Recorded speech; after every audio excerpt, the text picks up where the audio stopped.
Leviticus Part 3, the Day of Atonement, a reset for the soul. One of the most important moments in Leviticus was the Day of Atonement, a day set aside for collective reflection, confession, and cleansing. One animal was sacrificed.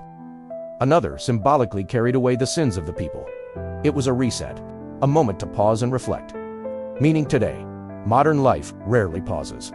But people still carry guilt, regret, emotional weight. We need moments to reset, to reflect, to release, to begin again. Without reflection, burdens accumulate. Why blood was prohibited? Respect for life. Leviticus forbade the consumption of blood. The explanation was clear. Life is in the blood. This was about respect. Respect for life itself, meaning today, in a fast-paced world, it is easy to forget the value of life. People become numbers. Moments become transactions.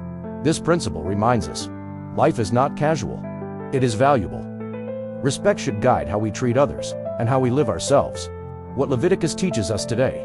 This second part of Leviticus shows us, responsibility requires discipline, leadership requires clarity, consumption requires discernment. Healing requires time, community requires care, restoration is always possible. Life deserves respect. It is not about rules alone. It is about living with awareness. Final reflection. Leviticus may seem distant, but its message is close. It teaches us to live intentionally. To understand that what we do, what we choose, and how we act, shapes not only our lives, but the lives of others. It reminds us that order is not restriction, it is protection. And perhaps the most important lesson is this: a meaningful life is not built by chance, but by conscious choices, made daily. If you like this video, subscribe for more to Sacred Voices of Faith, where faith is heard and hope is renewed. Thank you for sharing.